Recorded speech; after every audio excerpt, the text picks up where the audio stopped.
Hello and welcome to our lesson on similarity, but this time with volumes. Last lesson we did similarity in areas, and this time we're looking at finding missing volumes using scale factors and making sure we understand the difference between length, area and volume scale factors. So below are two similar cubes. We're going to look at the scale factor between the lengths. So if we do 9 divided by 3, we get our scale factor of 3. Now if we look at the volumes of our cubes, we're going to do 3 times 3 times 3 to get 27 centimetre cubed, and 9 times 9 times 9 to get 729 centimetre cubed.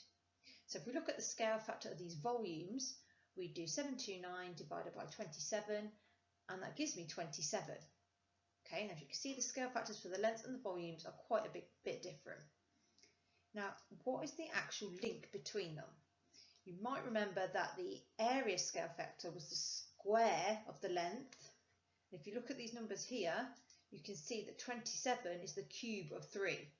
So the volume scale factor is actually the length scale factor cubed. So you might have this little table here. This one is really important to remember. So I've just got a standard generic scale factor for anything. So I've just put SF. So for area, you take your normal scale factor and you square it. And for a volume, you'd take your normal length scale factor and you'd cube it. Okay. So for example, if I had a scale factor of 2, that means the area scale factor would be 2 squared, which is 4, and the volume scale factor would be 2 cubed, which is 8. Okay, so that kind of just gives you a little idea. That table will hopefully help you remember.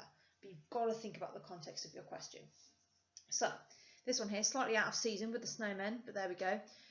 We have Michael and Amanda both build snowmen. The snowmen they build are similar in shape. The volume of snow in Michael's snowman is 30,000 centimetre cubed. His snowman is 150 centimetres tall. Calculate the volume of snow in Amanda's snowman. Okay. So first of all, I'm going to make sure I've got the bit of information that I need, which is that Michael's is 150 centimetres tall and it's got 30,000 centimetre cubed of volume. Now we need to work out how big Amanda's snowman is. So before we do anything, we need to know the length scale factor. So I'm going to take my length, do 180 divided by 150, and that gives me 1.2 as my length scale factor. If we look at the table, the volume scale factor is the normal length scale factor cubed. So we're going to do 1.2 cubed to give me my volume scale factor. And then we're going to take the volume of the smaller snowman, times it by the volume scale factor to get the volume of Amanda's snowman. And that's it.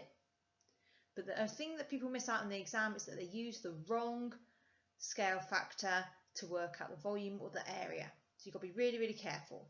Okay? So here are 4 questions for you to have a go at.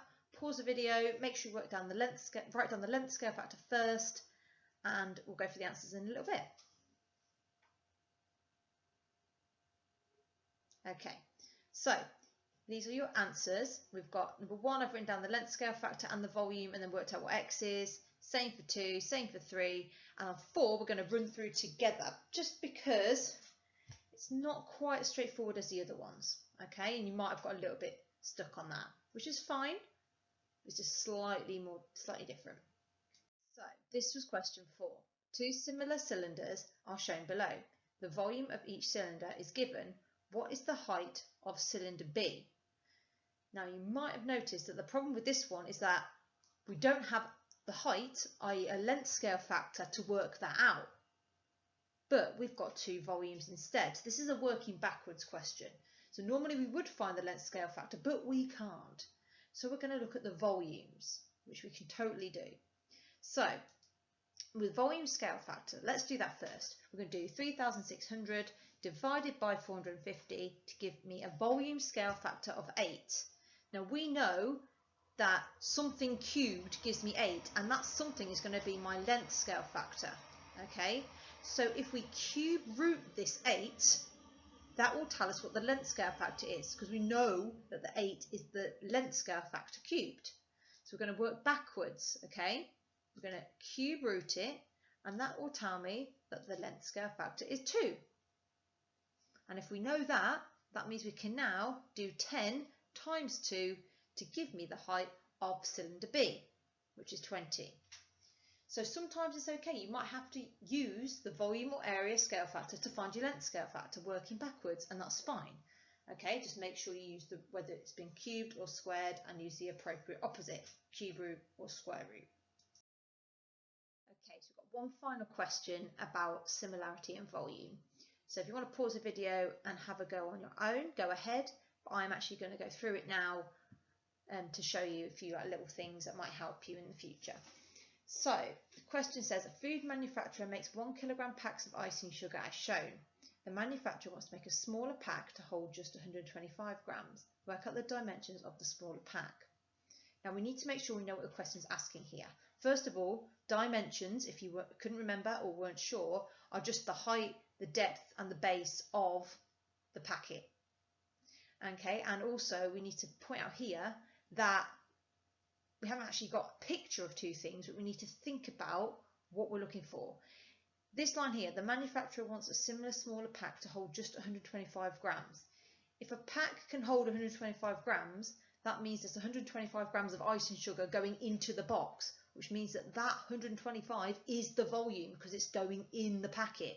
Okay, so we can use, therefore, the 125 grams and the kilogram to work out the volume scale factor. That's where most people will go wrong, is that they don't see what they can use. So, because we need to do everything in the same unit, I'm just going to change 1 kilogram into grams, which is 1,000 grams. So we do 1,000 grams divided by the 125 to give me a volume scale factor of 8. Now, if you think back to last question, we need to know the length scale factor. So we know that 8 is the length scale factor cubed. So to go backwards on that, it is a cube root, and it means that my length scale factor is 2. Now, to work out my final dimensions, remember you are going from a bigger packet of icing sugar to a smaller packet, okay, which means that rather than timesing by the length scale factor, because we're going smaller, we are dividing. So to work out your new dimensions of the packet, we're just going to halve it or divide it by 2, all of these side lengths. So we're going to do 17 divided by 2, 10 divided by 2, and 8 divided by 2. And that will give me my new dimensions. Height, 17 divided by 2 is 8.5. Width, 10 divided by 2 is 5. And depth, 8 divided by 2 is 4. And that's it, we've answered the question. But that will be worth a couple of extra marks purely because the way it's worded is not as obvious as some of the other questions we've done today.